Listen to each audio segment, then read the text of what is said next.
Maravilha. Damos início aqui, então, algumas pessoas já entrando aqui na sala. Boa noite aí a todos e a todas. Vamos dar aqui alguns minutinhos, só para que todos possam se logar nessa terça-feira, final de março.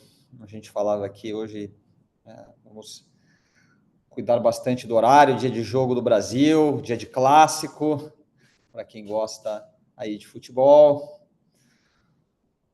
Então,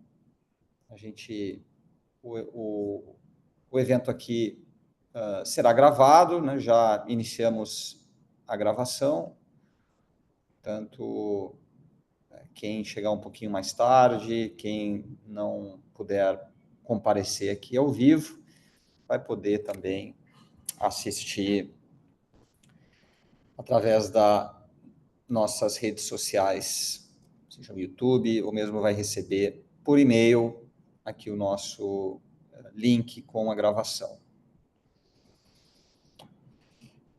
Então, eu acho que com isso, demos aqui 2 minutinhos para quem já estava na fila. Provavelmente algumas pessoas ainda vão entrando ao longo da apresentação. É um prazer receber mais uma vez nosso amigo e parceiro aqui, Paulo Salibi. É um prazer, Fred. Muito obrigado aí por aceitar mais uma vez o nosso convite. Esse ano a gente tem repetido alguns Basement Talks de sucesso, com convidados aqui que fizeram sucesso entre o nosso público. O Paulo não podia faltar, um dos grandes especialistas no tema de remuneração e incentivos de longo prazo em especial, que é o tema que a gente vai cobrir aqui, de uma forma mais genérica, né? Então, antes de passar a bola para o Paulo, e hoje a gente vai fazer um formato ligeiramente diferente do que a gente costuma fazer, que é um pouco mais conversacional. Hoje o Paulo trará aqui, de forma, vamos dizer assim, não sei se exclusiva, mas uma novidade, né? O resultado da pesquisa mais recente que a SG Comp realiza todo ano sobre remuneração executiva. Então, nós vamos poder acompanhar aqui as principais atualizações das políticas das empresas, com um olhar especial para o tema de hoje, que é o tema de ações restritas. Então, nós vamos começar a apresentação, a conversa aqui com uma apresentação sobre essa política, sobre a pesquisa, sobre o resultado da pesquisa, e aí nós, então, na segunda etapa, aprofundaremos e vamos destacar alguns pontos do tema de ações restritas, sem prejuízo que todos vocês que estão nos acompanhando aqui ao vivo também deixem os seus comentários, façam as suas perguntas aqui pelo chat, tá? Pela área de chat aqui do Zoom, todo mundo já está acostumado com a ferramenta. Então, podem ir colocando à medida que a apresentação vai sendo feita, para que a gente possa ser o mais aberto e inclusivo aqui nos temas que interessam a vocês também, quando a gente fala de ações restritas. Okay? Então, de início, e como de praxe, para quem é novo aqui, não nos conhece, eu sou Fred Rizzo, cofundador do Basement, e o Basement é uma solução focada, especializada em gestão de equity, em gestão societária. Nós trabalhamos com a visão e com a missão de criar esse mundo com mais donos e donas. A gente acredita muito no poder transformador do equity para a vida das pessoas e para a redução das desigualdades. E a gente faz isso através de um software que trabalha tanto com a gestão dos incentivos de longo prazo, como também com o controle dessas participações acionárias, com o controle do equity, o que a gente chama do aspecto escritural do nosso software. E, por fim, o terceiro elemento é a parte de governança. Uma vez que você traz muitos sócios para a empresa, você acaba adquirindo muitos stakeholders, né? Muitas pessoas interessadas naquela participação e na vida, no sucesso da organização. É fundamental que a empresa tenha um maior cuidado com os seus processos e as suas políticas e práticas de para uma boa governança. Então, isso posto, nós vamos atacar aqui mais à frente dos incentivos de longo prazo, do que, como a gente fala, o que dá acesso às pessoas receberem ou adquirirem equity na empresa. E aí eu acho pertinente, Paulo, que para quem é novo aqui também, que você conte um pouco do seu histórico, né? Como é que você chegou nesse tema de remuneração executiva, e fala um pouquinho do trabalho da SG Comp também. Maravilha, Fred. Boa noite a todos. É um prazer novamente estar aqui debatendo ideias com o Fred, Baseman, time e todos os participantes desse nosso webinar. A SG Comp já está no 22º ano de vida, né? Eu, como um todo, já atuo em remuneração um pouco mais de um quarto de século, então é uma grande paixão estar sempre falando desse tema.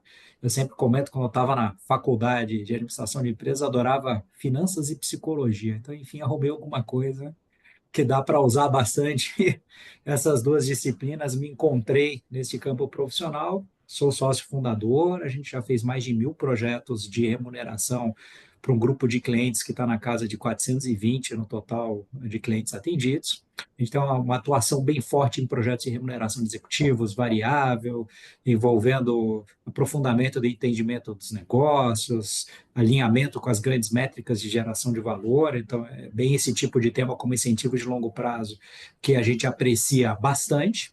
E os slides que o Fred comentou, que a gente trouxe aqui para compartilhar com vocês, é muito mais no sentido de um aperitivo para as nossas conversas. Não pretendo me alongar muito, são algumas informações interessantes para compartilhar, com foco especial no tema central do webinar de hoje, que envolve ações restritas. Eu vou colocar na tela, portanto, gente, entendam muito mais como um aperitivo. Fiquem à vontade para colocar algum ponto, fazer alguma pergunta ao longo, porque esses slides que a gente vai mostrar, eles foram extraídos, como o Fred destacou, da nossa pesquisa avançada de incentivos de longo prazo, que a gente realiza anualmente. Inclusive, não tem custo para participar, tá, gente? Basta se inscrever, fornecer as informações, ou seja, ter um plano, né, de incentivos de longo prazo, se inscrever, e depois existe o convite para o evento. As empresas que fornecem os dados recebem a pesquisa, o relatório na íntegra. Empresas que não têm incentivos de longo prazo podem participar, respondendo a parte de incentivos de curto prazo. E essa nossa pesquisa, a sexta versão, que foi tabulada, está bem fresquinha, foi em novembro de 24, contou com a participação de 125 empresas com planos ativos de incentivos de longo prazo. Então, um painel bem representativo, porque ILP, né, é um plano, de fato, adotado pelas empresas mais estruturadas, que, como o Fred falou, estão um passo à frente em termos de governança, em termos de engajamento das pessoas, em termos de visão de gestão. Então, conseguir 125 empresas com planos ativos é um fato bem interessante. Foi um crescimento de 14% versus a edição anterior, de 2023, e contando as empresas que forneceram informações unicamente para a parte de bônus ou PLR, que a gente chama de incentivo de curto prazo, 139 empresas. Portanto, gente, esses números aqui são bem representativos das práticas das empresas. Quando a gente já entrar daqui a pouquinho numa descrição dos planos de ações restritas, isso vai, né, trazer bastante substância para os dados e fatos que a gente vai mostrar na tela para tecerem esse nosso debate de hoje. São empresas com receita líquida anual na casa de 1,5 bilhão, ou seja, mediano, ou patamar intermediário, chegando a empresas acima de 9 bi, como vocês podem observar, 30 empresas acima de 9 bi, que vocês têm a distribuição por grupos de faturamento, empresas com muitos funcionários, origem de capital. Já o primeiro dado interessante aqui, né, Fred? Capital fechado, 54% das empresas, né? Quebra bastante aquela visão, não, ILP para empresa de capital aberto, porque a gente já tem essa clareza que não, né? Que Paulo, ILP... Por Desculpa, favor. deixa eu te perguntar aqui, isso seria uma novidade desse ano da pesquisa, ou seja, historicamente, vocês coletavam mais informações com empresas de capital aberto? Ótima pergunta, Fred. Geralmente sempre foi uma distribuição bem equilibrada, tá? Então, desde o início da pesquisa já é um achado bem interessante o interesse das empresas de capital fechado e a adoção de LP nas empresas de capital fechado. E nos últimos anos, talvez com a situação um pouco mais complexa, né, do mercado de capitais, a redução de aberturas, foi crescendo um pouquinho essa coluna da esquerda de nacional fechada. Então, normalmente bem equilibrada a distribuição na pesquisa e as empresas de nacional fechada agora perfazendo 54%, né? Quebrando aquele mito de que LP é para capital aberto. LP, como o Fred falou no início, para quem busca um relacionamento diferenciado com as pessoas-chave, retenção, governança e vários outros aspectos. Legal, perfeito. Temos de distribuição setorial, tem uma prevalência, uma presença bem significativa de tecnologia e internet, não poderia deixar de ser diferente. Muitas empresas, talvez almejando a IPO em alguns anos, ou em fases de crescimento, em rodadas de capitalização, mas também indústria, serviços, energia, daí começa um long tail com vários setores. E os highlights gerais, para esquentar a nossa discussão, a gente sempre pergunta por que as empresas implementam planos de LP, quais são os objetivos em ordem de prioridade, e, geralmente, como vocês podem observar nesse flag abaixo, a repetição do resultado de 23 foi a mesma hierarquia de resultados que obtivemos. Primeiro, retenção de executivos. O mercado pode estar nessa situação econômica estranha, indefinida, incerta, mas o processo empresarial já amadureceu muito. Saber que exatamente em momentos difíceis, no voo complicado, é que se fazem necessários os melhores pilotos, né? Então, a retenção de executivos, o número um, número dois, alinhamento com acionistas, e três, o poder de fogo do pacote de remuneração, até mesmo como condição de atração, como condição de ter um pacote alinhado, aderente ao mercado em termos de valores totais. E os tipos de plano? Esse slide diz muito na nossa conversa de hoje que o modelo prevalente na pesquisa, essa tabulação de 2024, ações restritas, também conhecido como RSUs, da sigla em inglês, 32% dos planos. Notem que a gente fala o percentual de planos, porque já vai aparecer na tela a informação que aproximadamente um quarto das empresas tem mais de um plano. Então, uma combinação de dois tipos ou dois formatos diferentes, ou o mesmo tipo de plano com duas roupagens. Então, por isso que essa tabulação é percentual de planos, mas vocês podem notar a prevalência de ações restritas. Em segundo lugar, interessante, né? Bônus de longo prazo e units, que pode chamar a atenção por ser um percentual relevante, mas se a gente olhar do avesso, significa que 73% dos planos, todos os outros, usam uma referência de preço de ação como driver principal, e somente 27% criaram um plano, muitas vezes com esse receio de difícil definir valor, os preços na bolsa estão muito baixos, deprimidos, os executivos ficam olhando o preço de tela, capricham, não muda o preço, etc. Mas, mesmo com esses temores, esses 27%, 73% dos planos entendem que o menos imperfeito de todos os indicadores é o preço da ação, né? Por mais que seja difícil definir, o preço na bolsa não quer dizer que seja o valor real ou uma fórmula interna de valuation, mas que usar o valor do equity como métrica-chave acaba sendo a prática ultra prevalente, 73% dos casos. Porque só essa modalidade de bom de longo prazo e units que não entra o preço da ação, que são indicadores internos. E 24% stock options. A gente vinha sempre usando em português opções de compra de ações, mas a STJ quebrou a nossa perna porque eles mesmos colocaram stock options na decisão deles, né? Então a gente vamos começar a usar tudo em inglês mesmo, porque se o próprio STJ usou inglês, né? Não tem por que a gente continuar a usar em português. 24%. E eu vou falar um pouquinho essa decisão da STJ que criou uma vantagem tributária em prol da natureza mercantil das stock options, se bem que não ainda dá para dizer que 100% de blindagem de qualquer risco, mas tira muito o risco de utilização de stock options, traz muita clareza no caminho delas como mercantis. Essa pesquisa não capturou ainda, porque a decisão foi de setembro, a pesquisa foi novembro. Eu não teria dado tempo. Mas por mais que a gente tenha um crescimento de stock options, como a gente vai explorar daqui a pouquinho os prós e contras, sempre vai ser uma rivalidade boa entre as duas modalidades, porque as duas têm prós e contras muito fortes, mesmo com essa decisão da STJ, que alivia, digamos, né, parte dos tributos, a parte mais significativa das stock options. Depois, tendo dúvidas, a gente pode falar um pouquinho da decisão da STJ. Fala, Fred. Eu ia perguntar se vocês têm algum olhar aqui nesse seu comentário do bônus de longo prazo, né? 27% das empresas.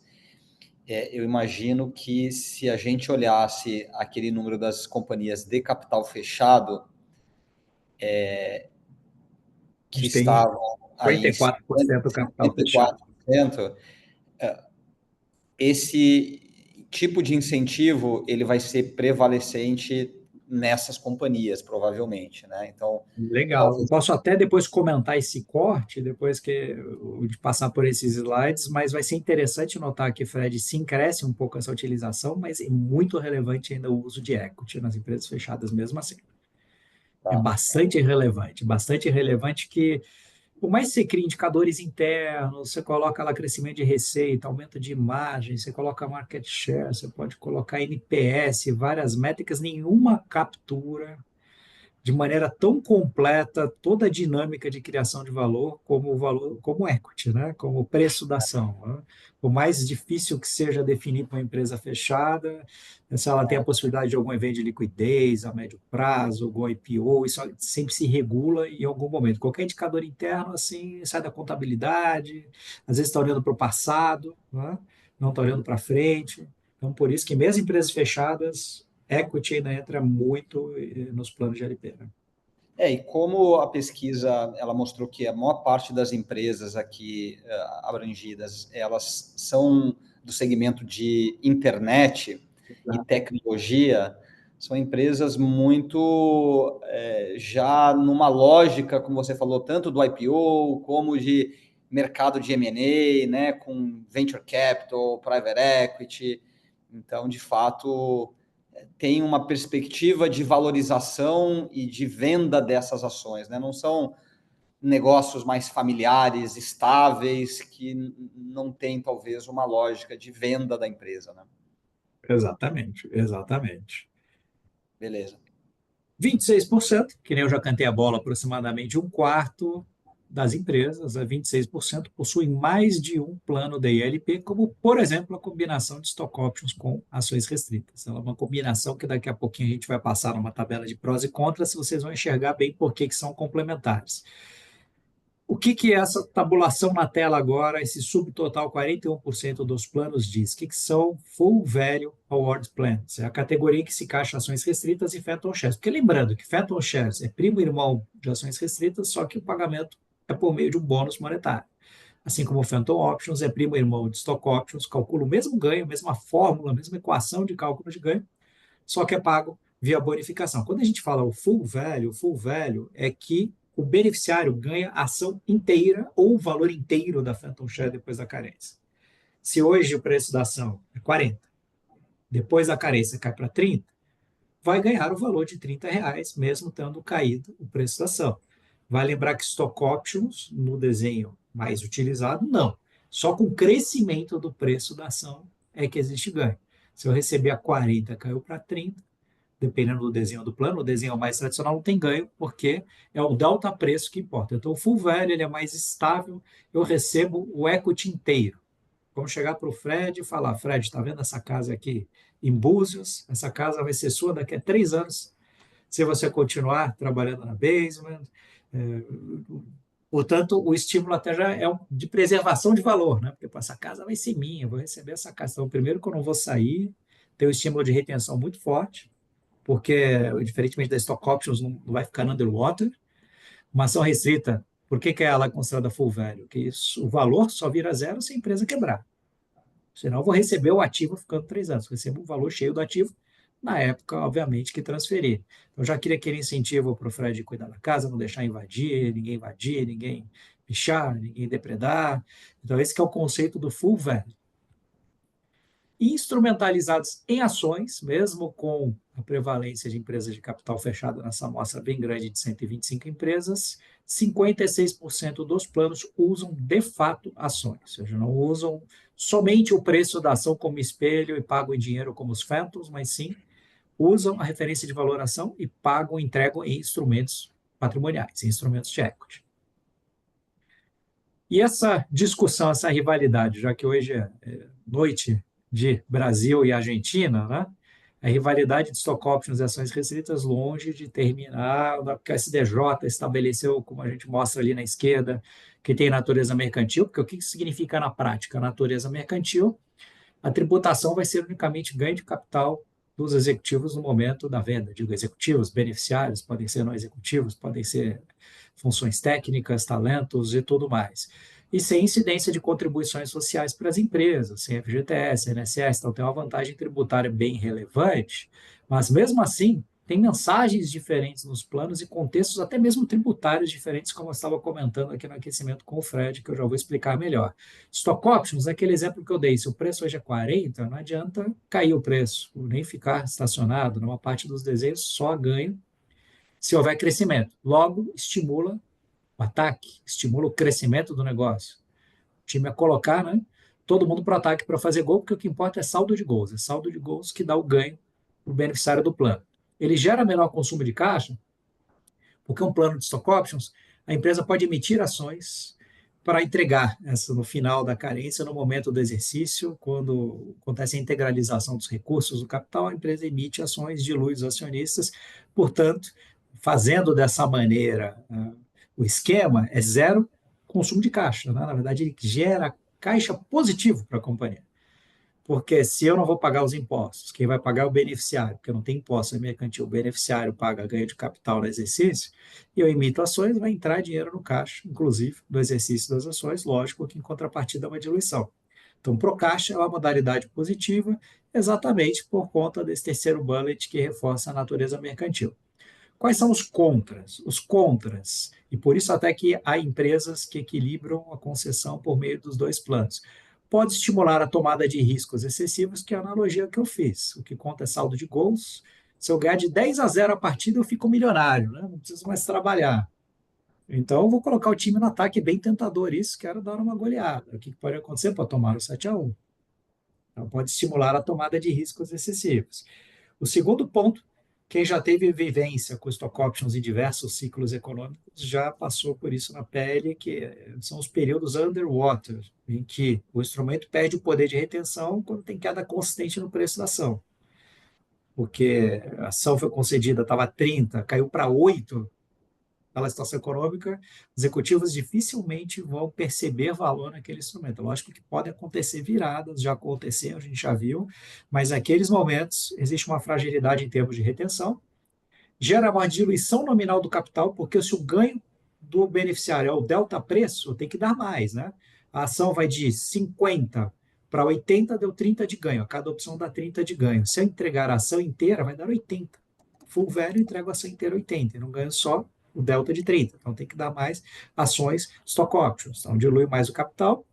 Pode gerar despesa contábil sem valor econômico para o executivo se ficar underwater.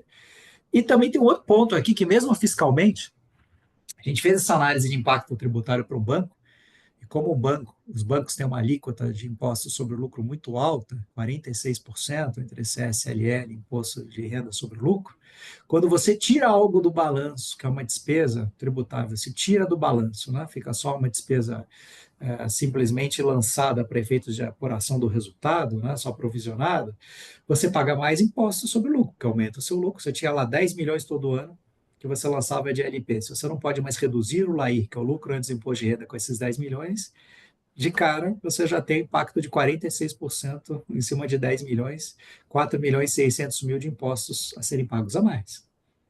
Então, mesmo a vantagem tributária depende um pouquinho dessas características, né? Então, deixa de deduzir fiscalmente e reduzir o lucro para efeitos de imposto. Além de banco, fintech tem esse tipo de problema também? Então, aí, para a grandíssima maioria dos setores, a tributação ela fica 25 mais 9, 25 de IR, 9 de CSLL, 34. A grande questão que ocorre, inclusive, para empresas que estão naquela fase inicial de maturação, que em muitos casos não tem o lucro, né? Não tem lucro. Então, aí acaba sendo bem melhor stock options, porque o que doeria mais, seria mais dolorido, sem dúvida alguma, doeria mais, seria pagar contribuições sociais, né? Então, essa é uma particularidade realmente de tributação. Agora, se é uma empresa que tem uma condição incentivada, paga menos impostos sobre o lucro, aí, novamente, é outro impulso em prol de stock options, né?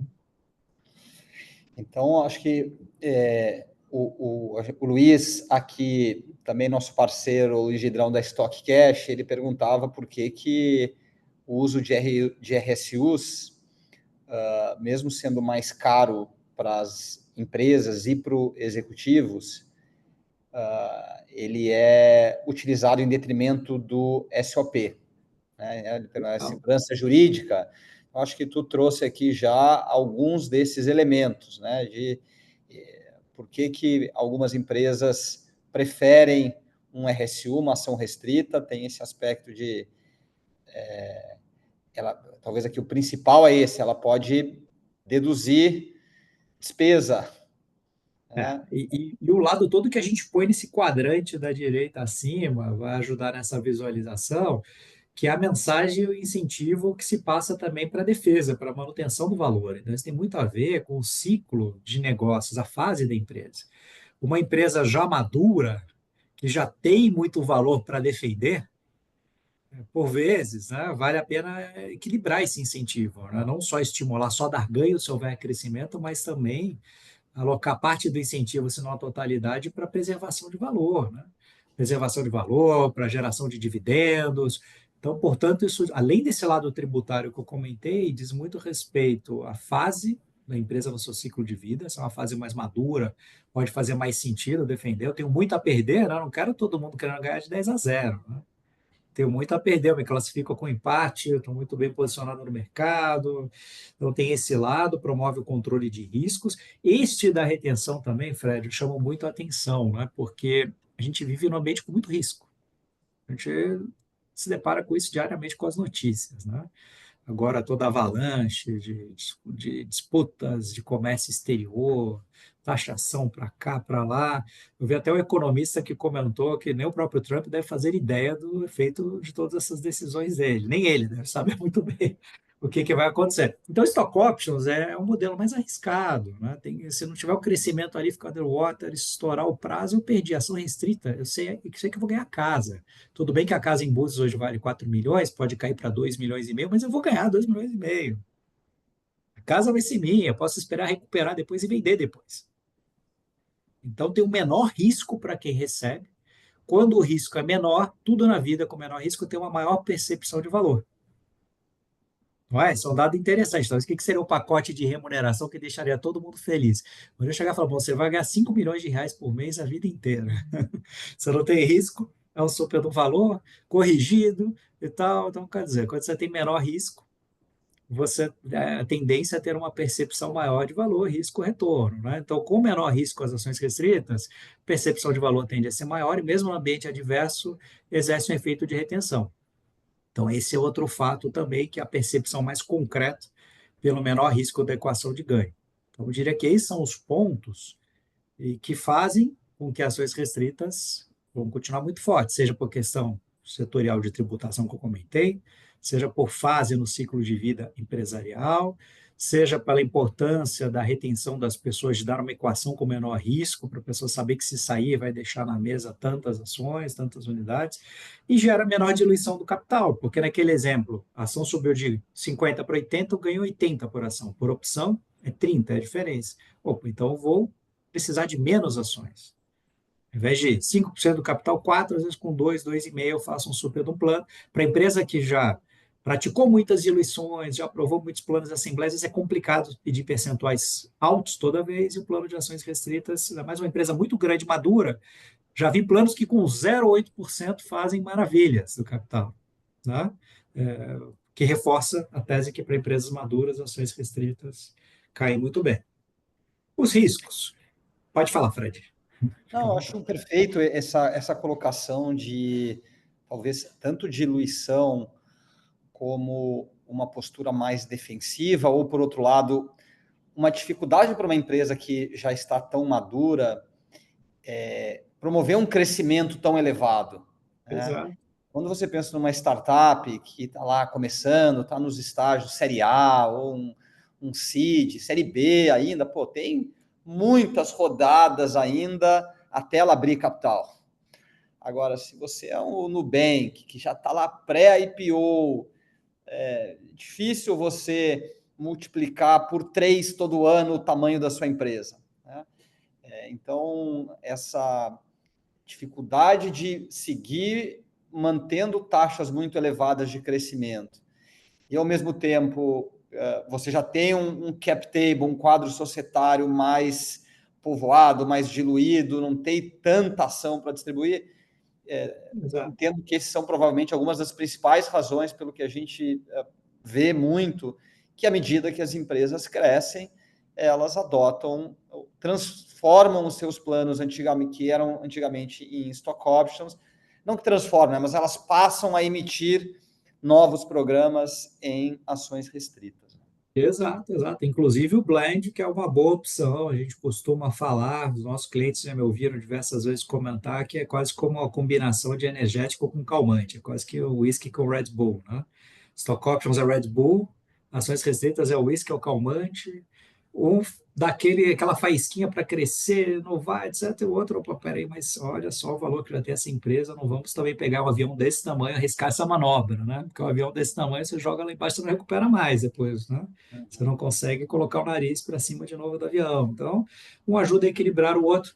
E muitas vezes o blend funciona bem com setores, empresas que estão crescendo muito, mas em setores muito cíclicos por natureza, que estão em ciclos de commodities, que tem as altas e baixas, então ter os dois, a combinação ajuda a equilibrar. Portanto, né, ainda bem não é tão simples, né? Se fosse simples, a inteligência artificial decidir o plano de cada empresa, vai ter que olhar bastante coisa, são muitos fatores, né? Tem que analisar muito em detalhes toda a filosofia de remuneração da empresa e tudo mais. O modelo puro de ações restritas, qual que é a crítica, né? Uma empresa só tivesse ações restritas, de retenção, full value, muitas vezes até as empresas que assessoram as votações de acionistas, né, como a ISS, a Glass Lewis, recomendam, né, a reprovação de um plano se for só time-based, né, porque pô, eu vou receber 1 milhão de ações, eu ganho a casa lá de Búzios só se eu ficar 3 anos. Aí a visão do acionista, opa, mas e acomodação, né? Quer dizer que a empresa não cresce nada e as pessoas vão formando patrimônio. Então, esse é o outro lado, por isso que a gente vai apresentar daqui a pouquinho, e vocês vão ver que cerca de 60% dos planos de ações restritas têm métrica de performance, o que tecnicamente os torna performance RSUs, que são planos de ações restritas com critério de performance, que é o jeito de você combinar esses efeitos, né? Quase que o efeito de stock options com ações restritas. Porque senão a mensagem pode ser só ficar na empresa e receber, uma hora o acionista fala, pô, estou colocando 0,5% do capital da empresa, mudando, faça sol, faça chuva, com crescimento ou sem crescimento. Isso muitas vezes não é bem visto. E o lado da tributação, né? Eu não sei quando é o interesse, né? Reduzir o LAI, lucro antes de imposto de renda, e pagar menos impostos. A apuração, a tributação acontece lá na frente no valor corrigido, ou seja, no pior momento, que é a hora que eu estou transferindo a casa e a hora o valor de mercado na casa, naquele momento que vai para o patrimônio do beneficiário, que tem que recolher o imposto. Portanto, gente, essa tabela ajuda a enxergar por que as ações restritas, mesmo com a decisão do STJ, né, não vão perder o appeal de maneira alguma. Depende de tudo isso que a gente falou. E alguns highlights com enfoque em ações restritas, alguns slides, desses 41% dos planos, né, que são os full value awards, levando em conta todos os tipos, né? O que nós temos de interessante nesse slide? Primeiro, que existem duas frequências de concessão. Tem aqueles planos que todo ano otorgam um lote de ações restritas, então, digamos, um lote de 1.000 ações para o Fred agora com 3 anos de carência, ano que vem mais um lote de 1.000, depois no outro ano mais um lote de 1.000, começa a contar um ciclo de 3 anos a cada concessão. Então, depois do primeiro período de 3 anos, todo ano tem um lote vencendo. Então, sempre tem um estímulo ali para frente, para não sair, que vai ter um lote para frente. E tem o Mega Grant, que é o plurianual, que significa um Mega Grant. Ao invés de conceder um pouco todo ano, vou dar uma dose bem concentrada na largada, geralmente um período um pouco mais longo, para as pessoas não saírem de jeito nenhum durante um determinado período, tipicamente associado a um projeto, pode ser redução de endividamento, pode ser uma série de M&As, pode ser IPO, né?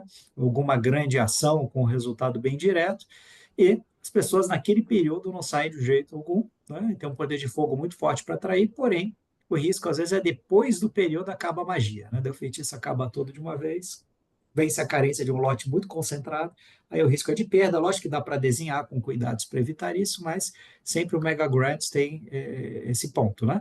Só 9% Mega Grant em ações restritas e em Stock Options esse percentual é um pouco maior, né?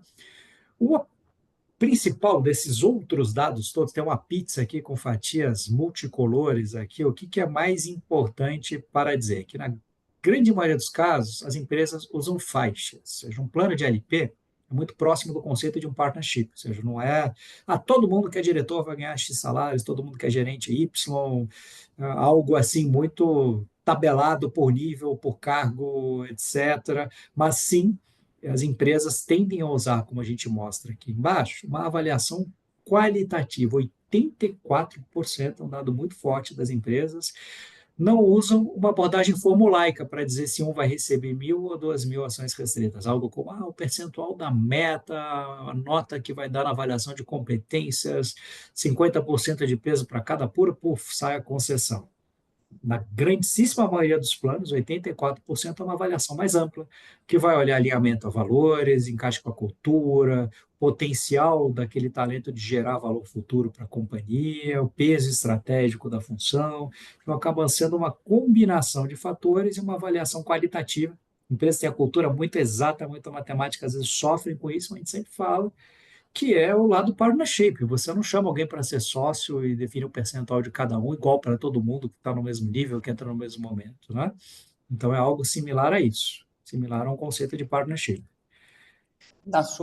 Deixa eu só aprofundar esse ponto, assim, na sua visão, isso está ok, assim, ou seja, é aconselhável mesmo, você gosta de ver isso em programas, e eu pergunto porque eu vejo que quando a gente fala da remuneração, né, do salário, vamos dizer assim, dos colaboradores, dos funcionários, há cada vez mais uma preocupação por Equidade, né? Equidade. equidade e cada vez, às vezes, até mais transparência, né? Quanto que cada estágio, cada faixa de profissional recebe. Então, tudo tem que ser bem justificado. E aí, quando a gente vai para essa remuneração que tem um impacto, às vezes, maior do que a remuneração dos salários, isso fica muito aleatório e talvez muito sujeito a vieses e uma série de Sim. outros desafios, né? Como é que você trabalha isso no dia a dia aí da consultoria? Legal, legal. Depende bastante do contexto cultural. Em alguns contextos culturais pode fazer sentido um modelo mais formulaico, mas a nossa vivência ao longo dos diversos projetos realizados conversa muito com o que vocês estão vendo na tela. Que de fato mais de 80% dos contextos dos casos, mesmo sabendo de todos esses riscos que existem de escolhas erradas, existe um princípio que é, né, quando você concede o mesmo incentivo para todo mundo no mesmo nível, talvez uma certeza você já tem, que você está errando. Se você dá igual o incentivo para todo mundo, uma certeza é, está sendo cometido erro porque é impossível que todo mundo tenha tido a mesma performance, a mesma contribuição para o negócio, que tenha o mesmo poder de gerar resultados, de gerar valor para o futuro. Talvez diferenciando, olhando diversos fatores, como a governança, viu, Fred? Aí que é o ponto, uma governança bem definida. Não é uma pessoa que decide que o Fred ganha 1.000, o Vinícius ganha 2.000 ações. Tem uma indicação do líder direto, isso vai para um comitê, isso muitas vezes é calibrado numa matriz na iBox, isso vai para conselho, o conselho no final ratifica, então tem todo um processo, né, para garantir que os fatores sejam discutidos. São vários fatores que têm que ser analisados, mas não vai ser uma fórmula que vai dizer que vai conseguir reunir tudo isso, né? Importância estratégica, alinhamento à cultura. Portanto, é um risco que, em geral, Fred, passando pela nossa experiência, na grande maioria dos casos, vale a pena correr. Vale a pena correr, porque caso contrário, aí sim poderia ser injusto e desestimular aquelas pessoas que mais se engajam, que mais criam valor, que estão mais realmente comprometidas, né? Legal, Mas é o perfeito. risco. Mas é o risco sempre das escolhas das recompensas, né? Que nem uma promoção, né? Você vai promover alguém, analogamente, também não dá para promover todo mundo, né? Sempre vai ter esse tipo de escolha, né? Mas não quer dizer que seja assim para tudo que é cultura, viu, gente? Depende do plano, do contexto, da cultura, né? Perfeito. Legal. E 61% das empresas de planos de full value, ou seja, ações restritas e phantom shares, usam o critério de performance para evitar que seja unicamente um plano time-based, unicamente permaneceu, ganhou, né? E entre os indicadores, vocês podem ver que tem uma goleada aqui forte para o TSR, ou TSR, que é Total Shareholder Return, que é o retorno total para o acionista, que é uma métrica que não é contábil, né, gente? Porque tem indicadores de mercado e indicadores contábeis entre os financeiros e econômico-financeiros. Nós temos indicadores de qualidade, de operação, diversos outros. Indicadores econômico-financeiros tem contábil. O contábil tem duas limitações. Vem do balanço. O balanço nunca é 1 mais 1 igual a 2. Então, sempre tem diversas regras, ponderações e critérios. E a segunda limitação dos indicadores contábeis é que, de certa forma, eles estão no retrovisor, né? A empresa pode ter fechado um ano com um lucro maravilhoso. Isso não quer dizer que ela esteja em condições de gerar lucro por muitos anos à frente. Ela pode ter esgotado tudo, né? Uma incorporadora lançou todo o land bank no mercado, não tem uma land bank nenhum, um lucro fenomenal, mas e aí? Não tem mais nada para o pessoal fazer quando vira o ano. Não tem mais terreno para trabalhar, né? Então, as métricas contábeis, elas dizem mais respeito ao retrovisor, são super importantes, tá, gente? São super importantes, mas para um plano de incentivo de longo prazo, sempre que possível, vale olhar para indicadores, aí que entra a questão do equity value, valuation, porque o que é o TSR? O TSR é o quanto cresceu o preço da ação, mais proventos distribuídos por ação, tudo isso dividido pelo preço inicial. Então, se alguém comprou, né, uma ação, digamos uma ação da Itaúsa, para citar um cliente nosso, joguei isso uma data, comprou uma ação da Itaúsa, 3 anos depois vendeu a diferença de preço, paguei 40, vendi por 80, putz, eu tive um TSR de 100%, né? Mais os dividendos pagos. Então, eu pego tudo esse é o retorno que o investidor teve. Poderia comparar com fundo de renda fixa, com qualquer outra aplicação, é o TSR, o retorno total para o acionista. Empresa de capital fechado define ou uma fórmula de valuation ou um processo de valuation com assessor externo independente, são os modelos mais utilizados. Mas são métricas de mercado. Essa que é a diferença. Isso cria o que? O estímulo que tem que estar sempre olhando para deixar a empresa competitiva e saudável para o futuro. E não só ter gerado lucro no passado. Esse que é o ponto principal. Esse número, até o Rony perguntava sobre isso, né? Que ele percebe que o TSR vem ganhando prevalência no Brasil. Vocês notam isso também? Esse número de 65 é um crescimento significativo em relação a anos anteriores? Como é Bem que crescendo, a bem escolha crescendo, vem bem crescendo. crescendo? Bem Tá? crescendo, exatamente. Muito bem colocado pelo participante, sim, vem crescendo. E é uma métrica muito poderosa, porque vou pegar o exemplo do indicador que está lá embaixo, EVA. Talvez os indicadores mais perfeitos na teoria. Muito claro do que é o valor econômico, o quanto está gerando de lucro acima do custo de oportunidade do capital. Podia estar com esse dinheiro em renda fixa, estou correndo risco empresarial, o que importa para mim é o lucro acima desse custo do risco desse meu dinheiro empregado. Só que, gente, para implementar na prática, discutir, todo mundo concordar com todo o cálculo, a empresa azeitar esse processo, conseguir apurar direitinho, divulgar para todo mundo, é muito complexo. Por isso que está aqui 6%. Essa é uma métrica de mercado.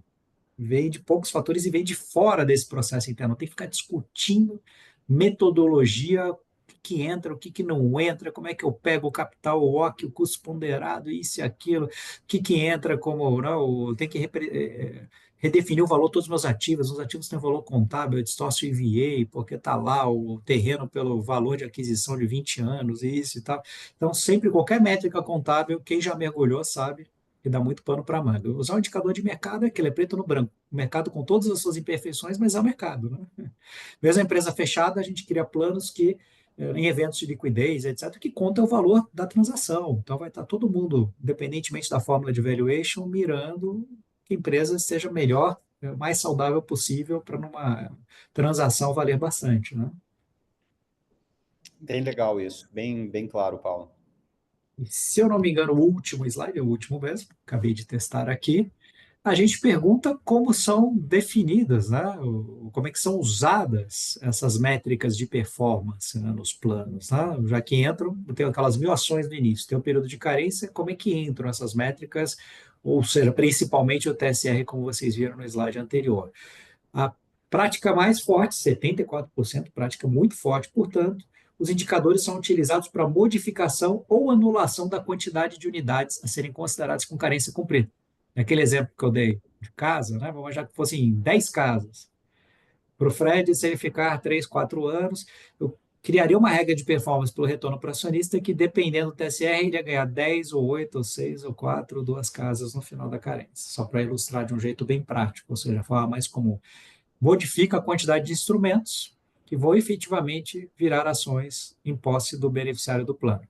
E, no limite, servem como gatilho também. Né? Podem anular se ficar o retorno muito baixo e não ganha casa nenhuma. Né?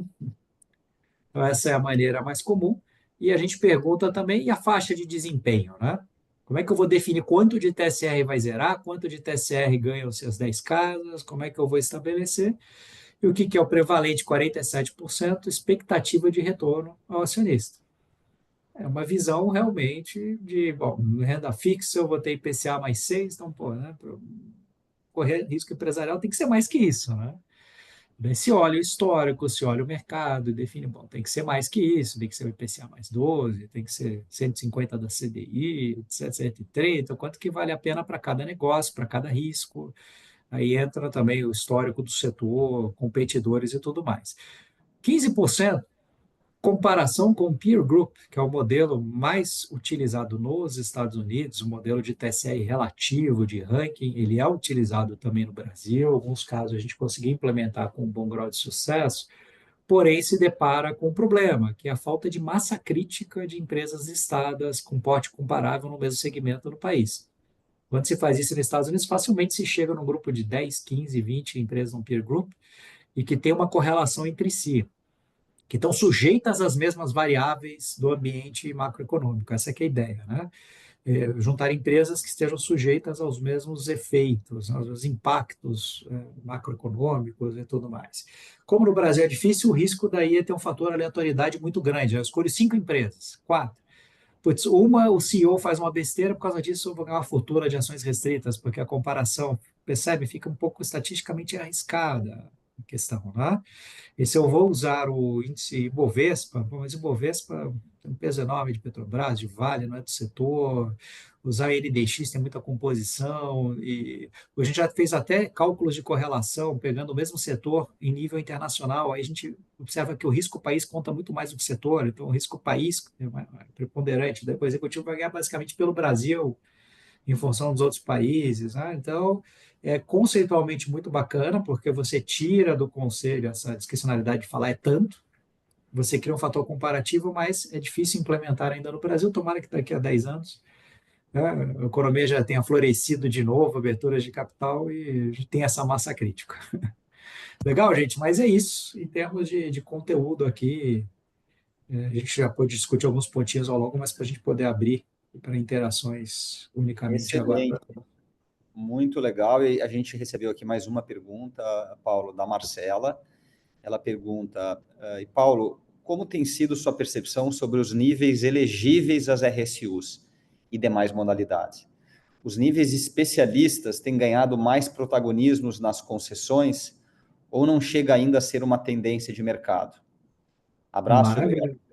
Legal, Marcela, ótima pergunta. Inclusive, sem ser essa edição mais recente, a anterior, os resultados foram divulgados no Valor Econômico, essa mais recente também, acho que agora já foi pelo terceiro ano.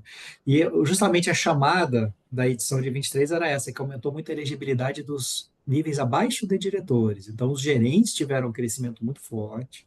Gerentes executivos, mais da metade das empresas dessa nossa amostra já incluem os níveis de gerentes executivos, gerente bem perto disso, se eu não me engano.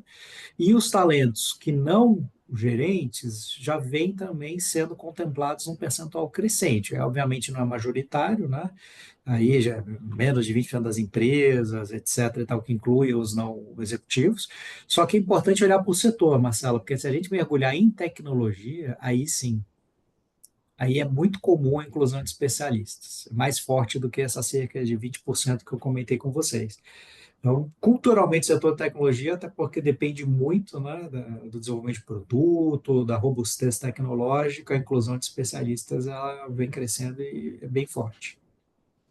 Isso é música para os nossos ouvidos aqui do Basement, que, como eu falei, trabalha com essa visão de um mundo com mais donos e donas, e a gente tem visto, Paulo, imagino que vocês também aí, a gente categoriza aqui até um tipo de empresa que a gente chama que faz um ILP para todos. Então e essas empresas não estão mais restritas a empresas de tecnologia, né? A gente vê algumas companhias bem maduras, se não me engano, o caso da Porto Seguro é um caso desses, né? Que são empresas que todos, 100% dos funcionários possuem um incentivo de longo prazo, né? A gente Isso é, acabou de desenhar um plano assim no setor de mineração. Um case um dia interessante que se a empresa autorizar, um case interessante, até olha porque só. Então, em vários segmentos a gente começa a ver esse tipo de prática, né, que é maravilhosa. Está todo mundo comprometido aí com o sucesso da empresa. exato, exato. E é uma cultura muito forte já em muitos lugares do mundo, né? Quando comecei minha carreira em remuneração, em 1998, na Procter Gamble, entrei lá, tinha lá um programinha, compra de ações, você colocava 5% de salário, você tinha um match em ações e comprava, e todo mundo participava, seu índice muito alto, o pessoal falava, bom, eu como acionista da empresa, entendo que é o melhor caminho é esse, sabe? Então, fica uma coisa realmente, um senso de participação bem interessante, né? É.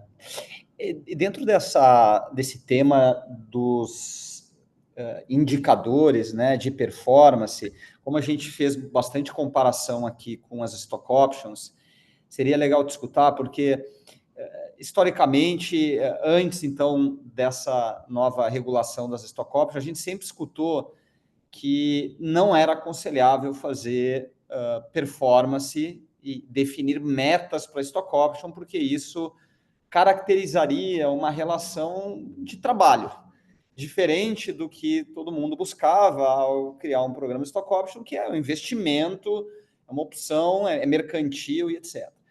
Como fica esse ponto agora que nós temos uma maior clareza sobre como criar um programa de stock option? Empresas podem definir hoje em dia metas, né? Que era muito Não, comum, eu não só pode. quero. Ainda não.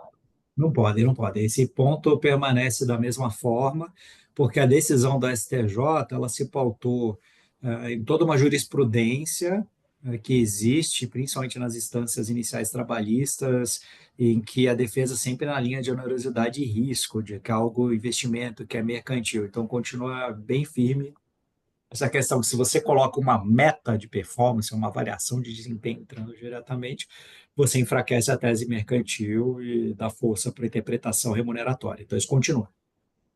É um cuidado Perfeito. importante, então. Legal.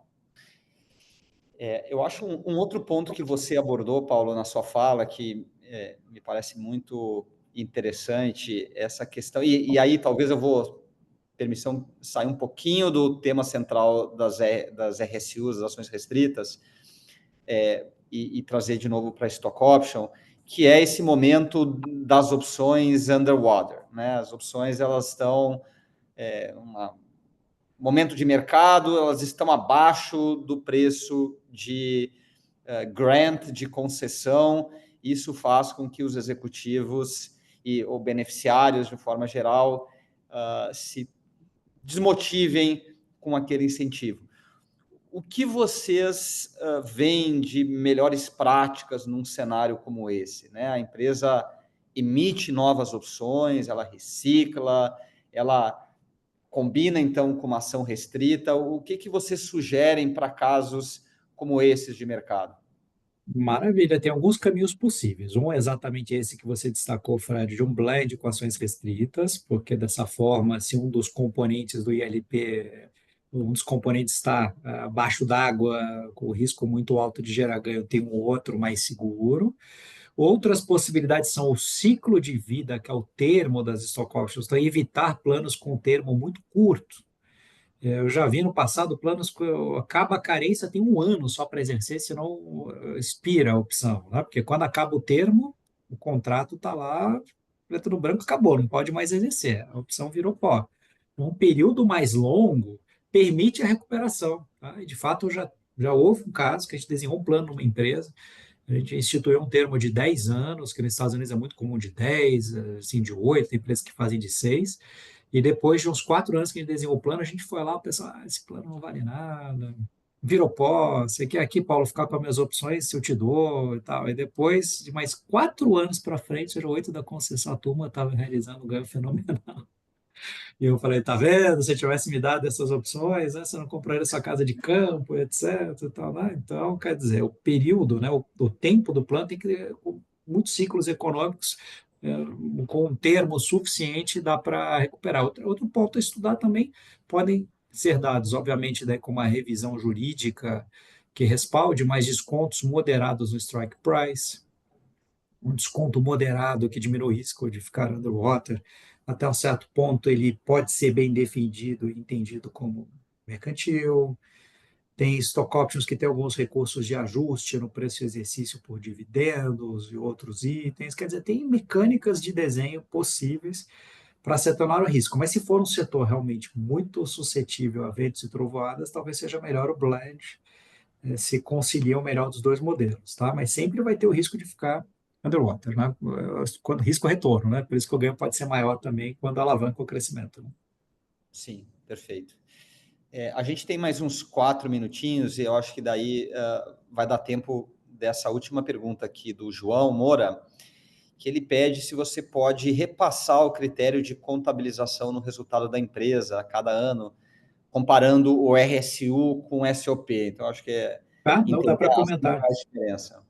Maravilha, maravilha. Bom, tem algo que é comum para os dois planos e para planos, né, de LP que são entregues em ações, que o critério contábil é o valor justo, ou seja, o melhor valor de mercado, o valor correto do instrumento naquele momento da outorga, do início, e reconhecido proporcionalmente ao cumprimento do período de carência. A carência é de 4 anos, 4 anos, 48 meses. Estou dando um lote de ações para o Fred, vale R$ 1 milhão hoje. Então, 250 mil por ano. Eu vou lançando, portanto, 48 avos por mês, para ser mais exato.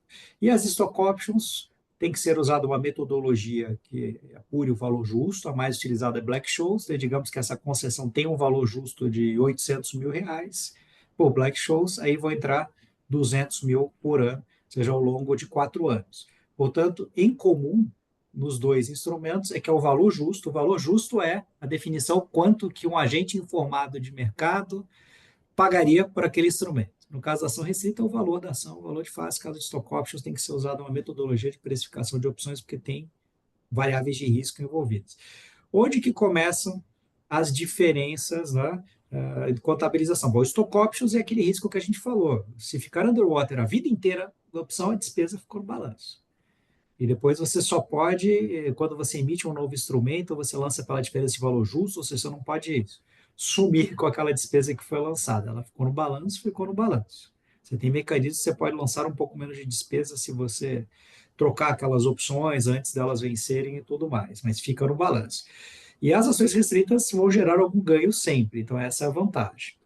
O ponto mais impactante para o valor da despesa são os tributos, são os impostos, né? Porque as ações restritas, o entendimento mais conservador é que a empresa tem que provisionar os impostos todos. Então, essa que é a diferença maior. Em cima daquele R$ 1 milhão, a empresa tem que provisionar FGTS, INSS, e o caminho mais seguro, contabilmente, é você ir atualizando a provisão pelo crescimento do preço. Então, se esse R$ 1 milhão virar 2 milhões, vai ter que ser lançado tributos, a provisão em cima de R$ 2 milhões de ganho lá na frente. Então a diferença tem de ser muito grande no balanço, às vezes 40% a menos a despesa lançada em stock options por conta dos impostos em um cenário de crescimento. Então esse é o principal fator de diferença.